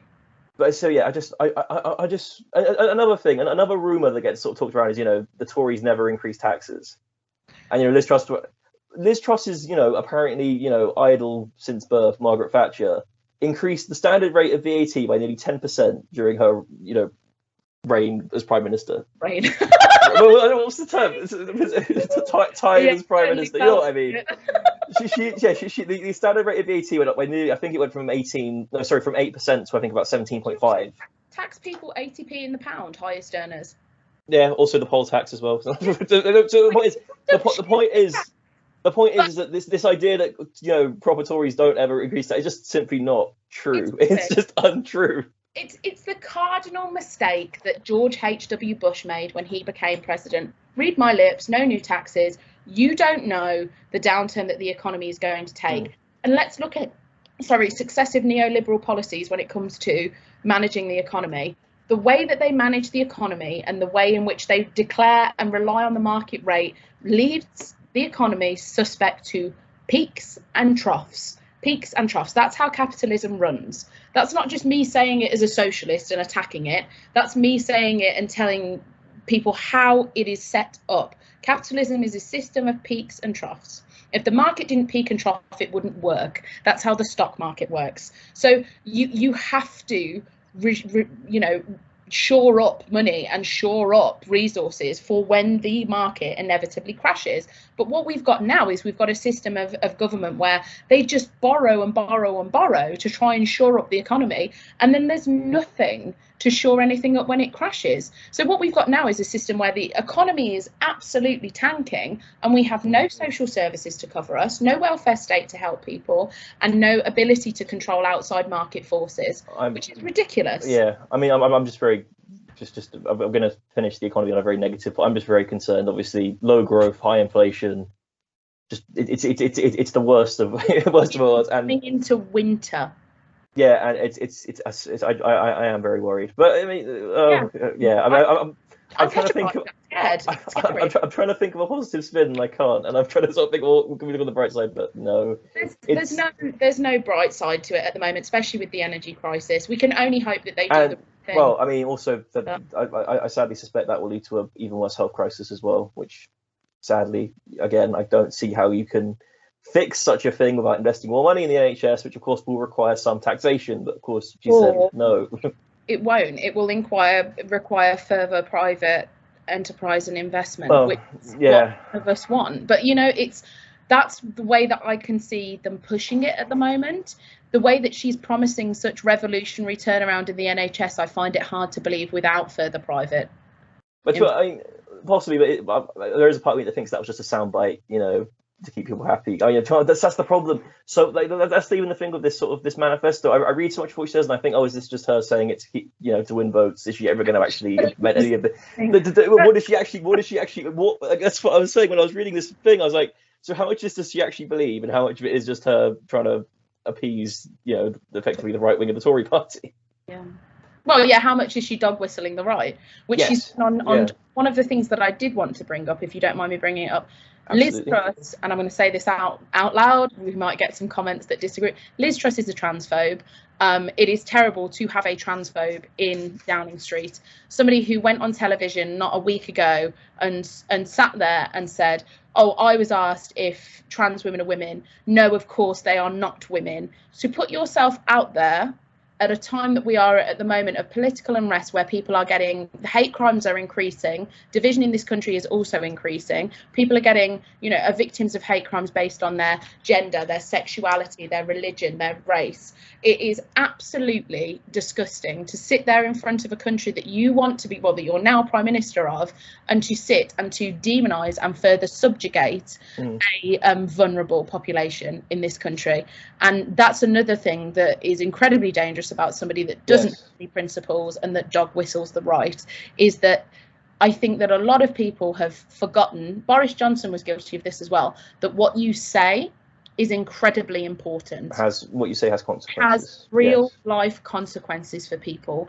And the fact that she dog whistled the right the way that she did on transphobia the other day was absolutely disgusting.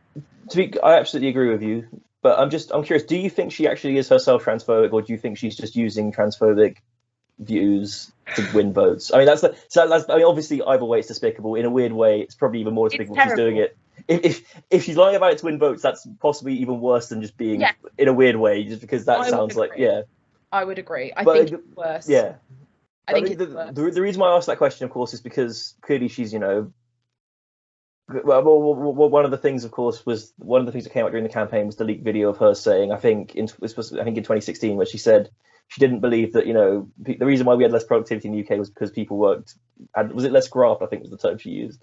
And another thing she said, which hasn't been talked about as much, that was my favourite. The thing she hasn't been talked about as much, I think really should be, is the fact that she said so many people in this country blame immigrants for our problems, blame foreigners for our problems. She said something which, effectively was a shot at the current Tory party, which she is now trying to represent. And I think, again, this makes me think: does she actually believe any of this stuff, or is she just saying what needs to be said at the time? She says anything that she thinks that she can get power with, which is worse.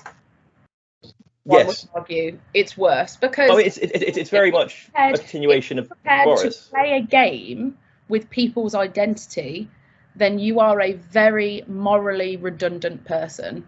Well, I think it's just it's a continuation of Boris Johnson, right? Yeah. I think he was very similar. I think very much the same sort of idea. It's all a game, and it's all okay as long as they win. That's it. It doesn't matter who they tread on. And I think that the transphobic remarks were an example of that. But considering the absolute real life danger that's puts young people in this country, never mind the rising rates of young trans kids committing suicide in the United Kingdom, I think that the danger of those words, the fact that she just so flippantly said it and smiled when she said it, it's sickening. It's truly sickening. But I think it just shows you that why things like that show you why I don't actually think she's going to do anything about energy, because frankly, I don't think she cares.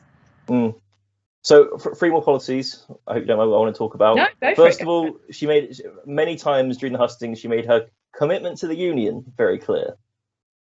One policy which has come out, a rumoured policy recently, was this idea of during the referendum, if there's ever a referendum in the future in Scotland, it'll have to if in order to gain independence, Scotland will a majority of the electorate of Scotland will have to vote yes, rather than just a straight majority of whoever votes at the time. And of course, my immediate response to that is, well, 37% of the electorate voted for Brexit, so can we please cancel that and go back to how it was before? Yeah. And secondly, in this leadership election, it was only 47% of the electorate voted for Liz Truss. Yeah. So she didn't win a majority. So to me, that comes across as quite hypocritical. And also, I think it just plays into the nationalist hands. It plays into this idea that, I think the way the SNP would play that is the Tories are scared of losing. The Tories, don't care about Scotland. They just want to keep Scotland prisoner in the Union.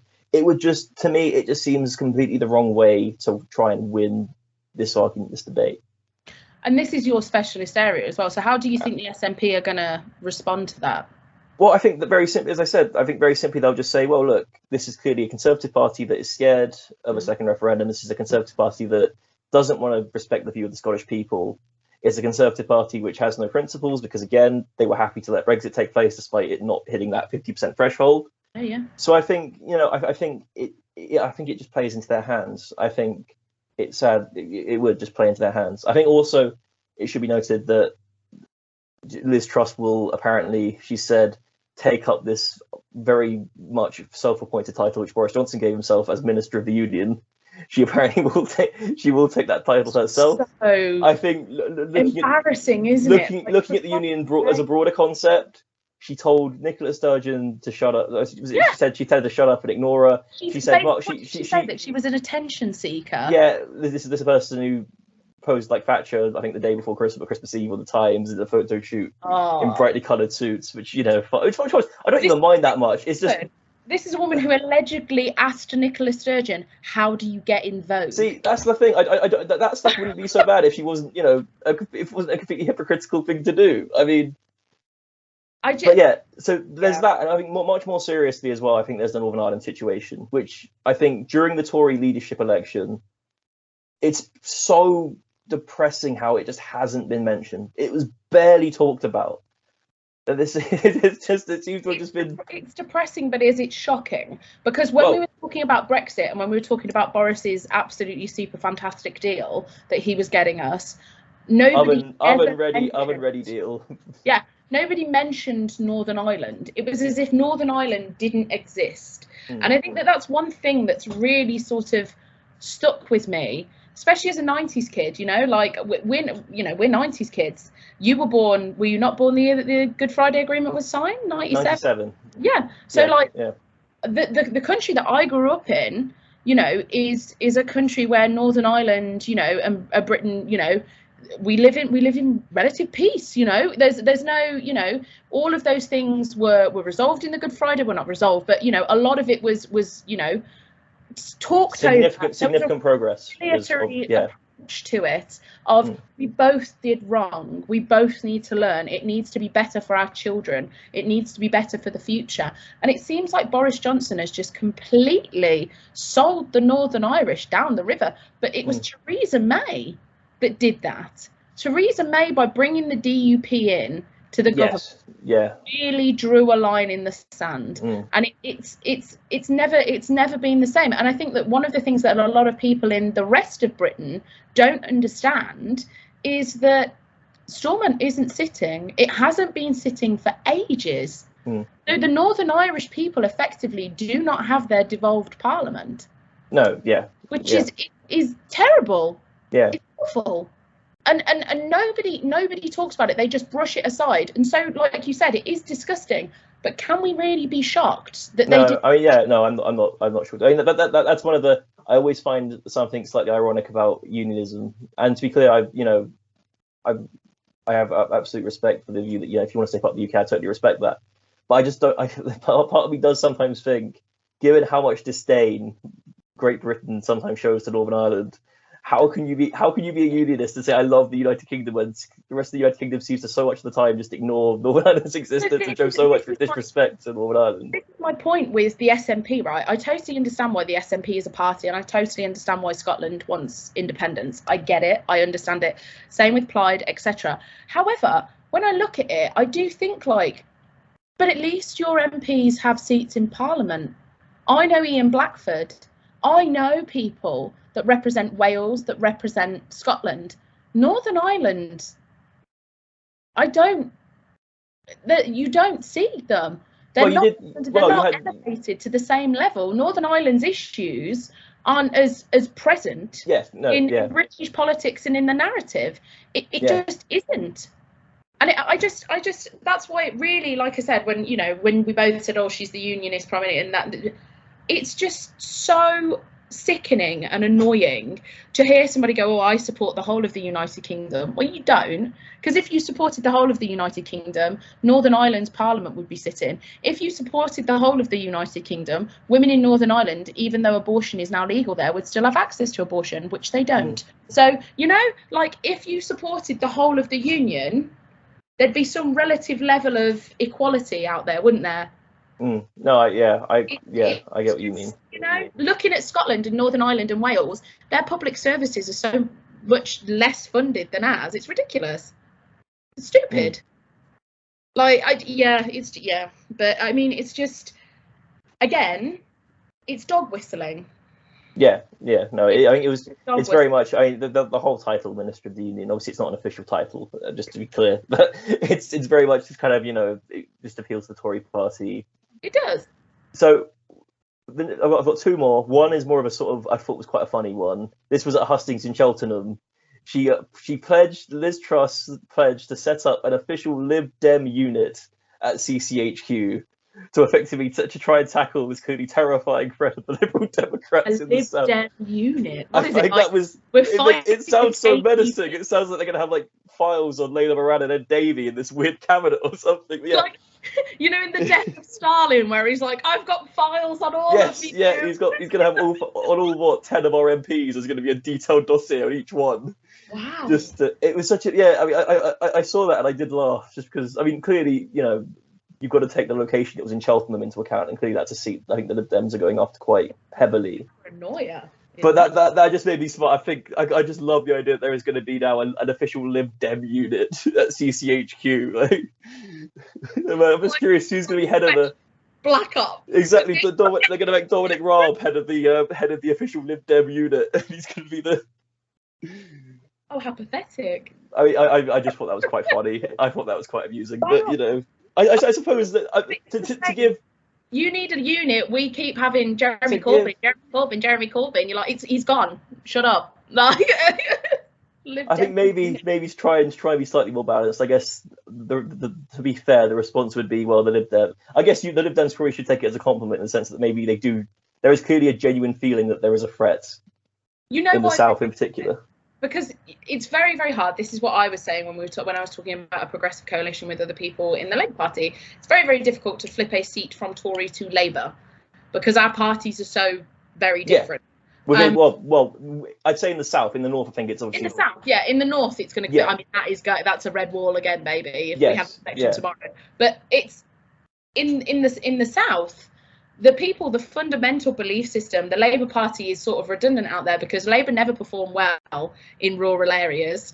Our issues are largely urban areas and suburban areas. We discuss a lot of issues that happen there.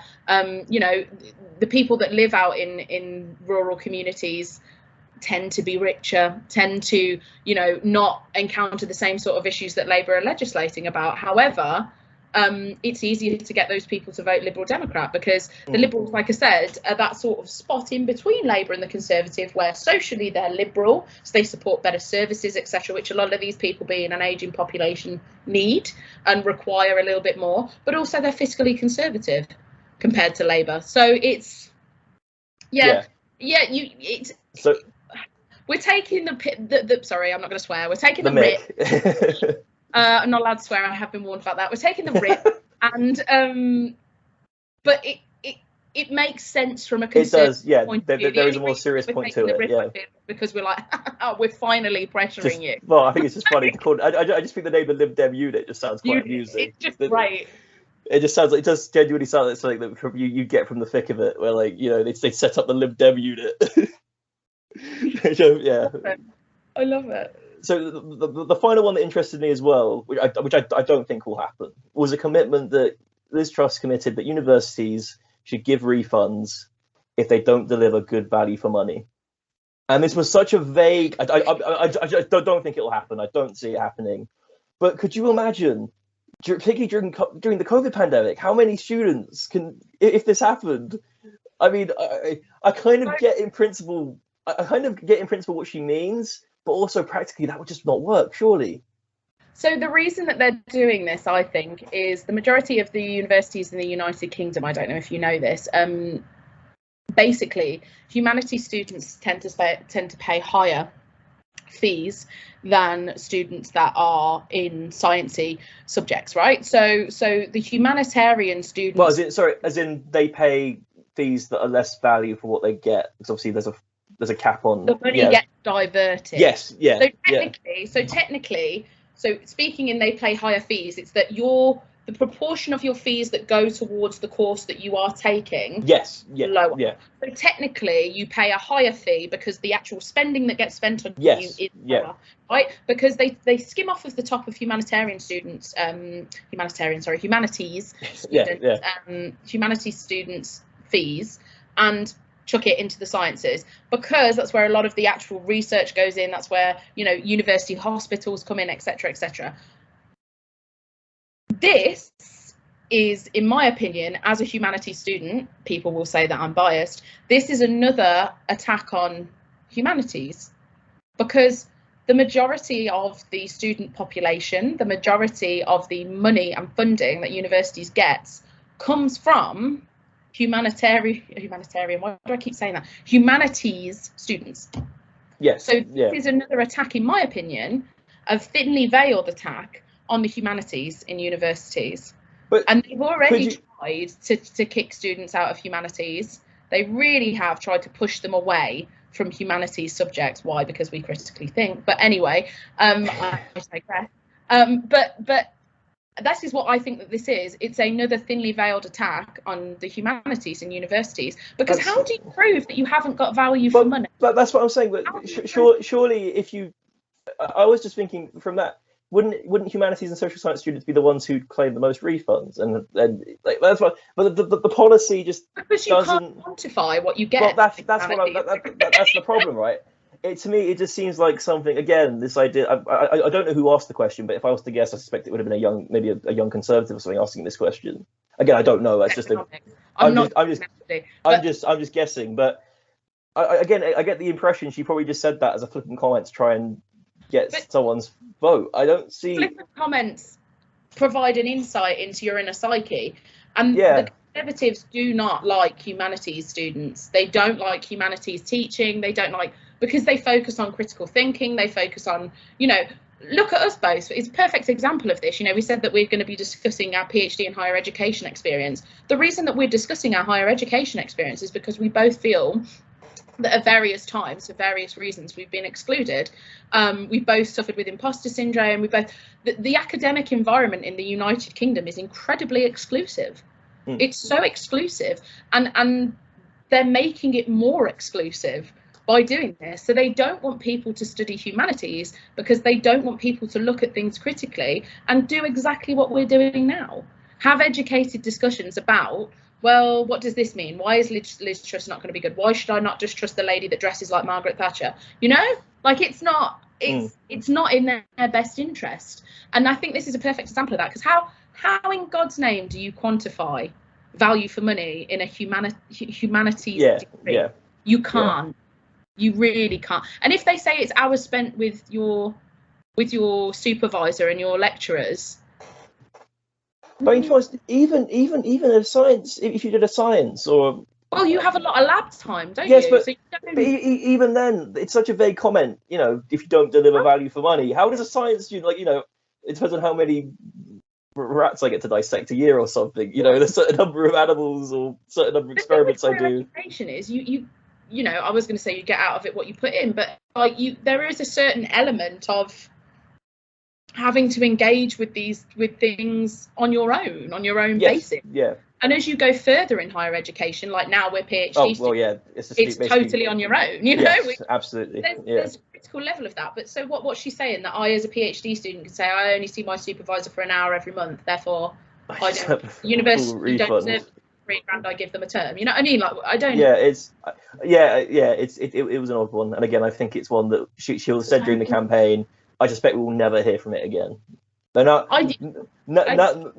I've said that she's going to talk about it tomorrow. You can almost guarantee it. I've just condemned myself. She's going to be like, looking like a right idiot. It's going to be the first thing she says. She's going to forget about energy, just go straight on to university value for money, and it's going to look. But it is another aspect of privatising and marketing, turning higher education into a marketised system, which is what Thatcher was big into, right? Yeah, you know, sorting out funding based on results and you know, things that aren't necessarily, you know, good indicators of whether a school is good or not, you know, like so what if you don't get a first? To be fair, I think, to be honest, I think you're looking too deep into it. I don't think it's even that.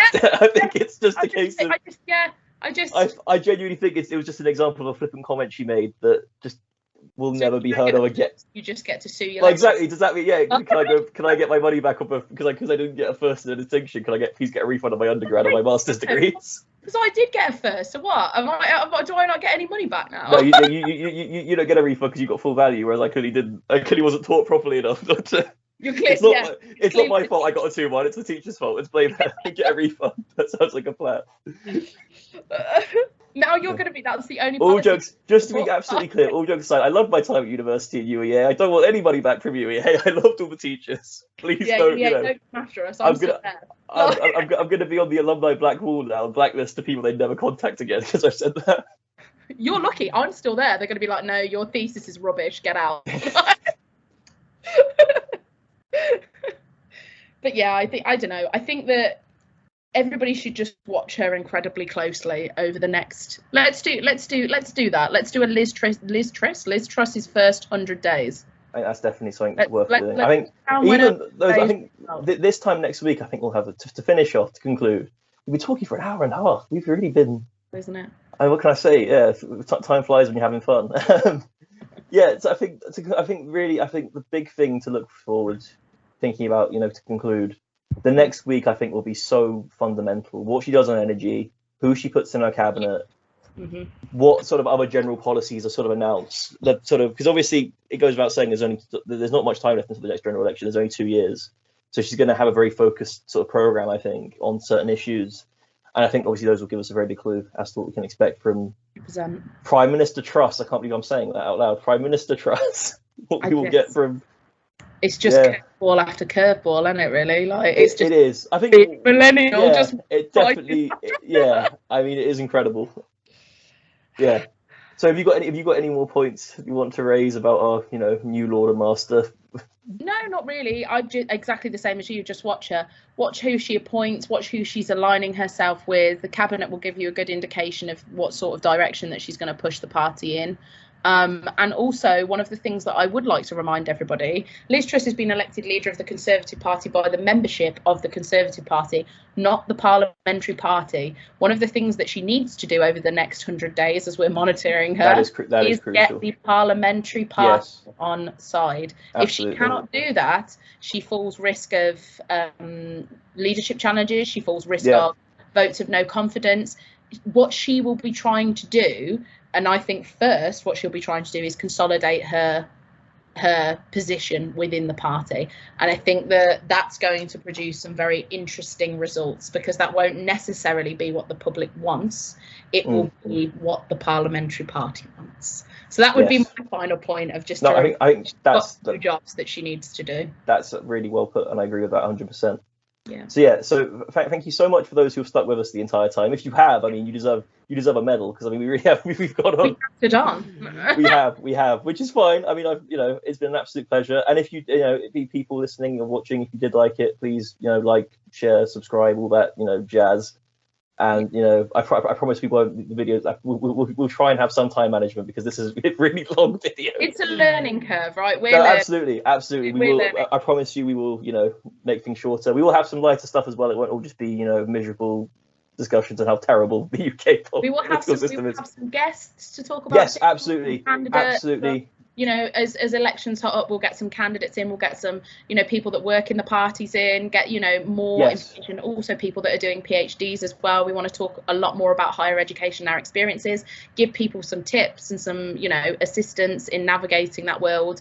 But also, alternatively, if there's anything that you want to hear us discuss, if there's anything that you really think it'd be interesting to hear us have a natter about, pop that in the comments as a suggestion, and we're more than happy to look into it. Absolutely, 100%.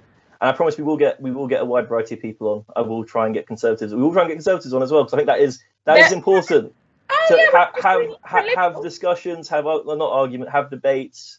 And I think there's a great line from, you mentioned Rory Stewart and Alistair Campbell's podcast. There's a way you can disagree agreeably, and I think that's quite an important thing to put. I think in all political discourse, and we need to get it back. So yeah, absolutely. Conservatives the lot. Let's have them all. Okay. Thanks, guys. Cheers.